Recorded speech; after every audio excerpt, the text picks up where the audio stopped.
and thank you for coming into the House.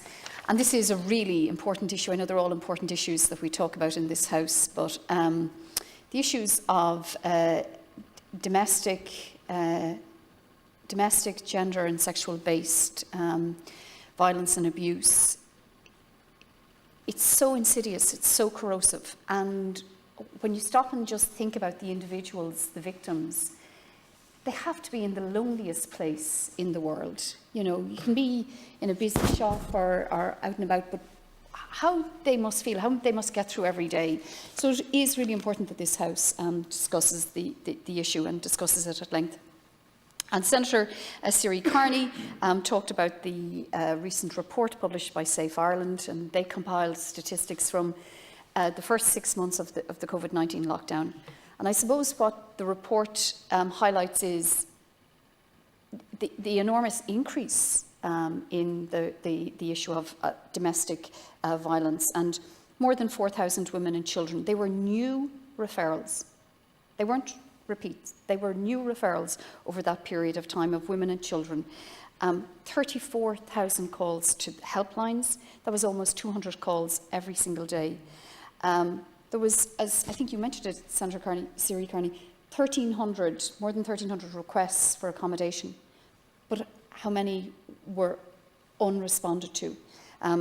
There was, the DPP has said that the DPP has received an 87% increase in the number of files being referred to her office for domestic violence. And I know in my own constituency, Dublin Central, the Chief Superintendent for DMR North, he reported at our last Joint Policing Committee a 100% increase in the reports of domestic violence. Women's Aid also have been running a campaign to reach out to women who are vulnerable, who are victims, who are alone. And it's really depressing. They have issued stats that indicate that one in five young women in Ireland have suffered intimate relationship abuse. 1 in 6 young women in Ireland have suffered coercive control. And 51% of young women affected experienced that abuse when they were less than 18 years of age. Like, these are young women. These are young women whose fundamental sense of themselves and their self-confidence is being attacked. And 1 in 2 of these young women who have been abused experience the abuse online.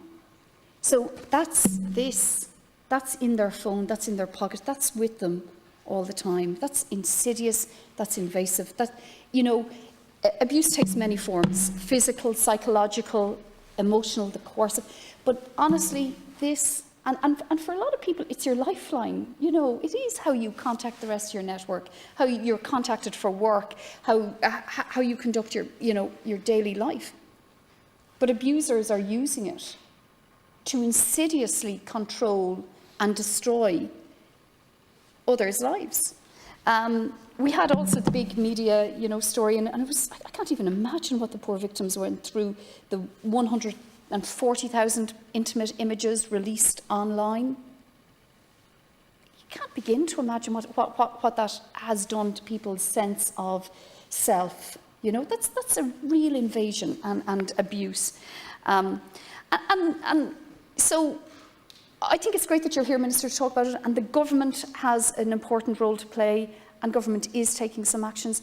All of those who give of their time voluntarily, all of those NGOs, they are to be applauded, they are to be supported. And they have, I know the government has allocated over 6 million in the budget to tackle and provide support to domestic abuse, but Safe Ireland still has questions over what funding exactly they're going to be able to access. And I would like us to, out of this debate, have them know that there's going to be clarity coming to them. I understand the funding will come through both the Department of Justice and your department, but I think it's really important that they get clarity.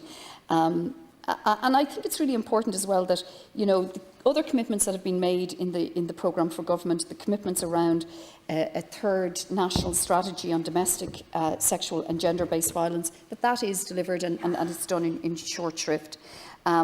we need to plan for the refuge space. You know, what did I say it was? There was 1,300 requests for accommodation, but 7 requests every day could not be met. That was seven distressed individuals left in that really threatening situation.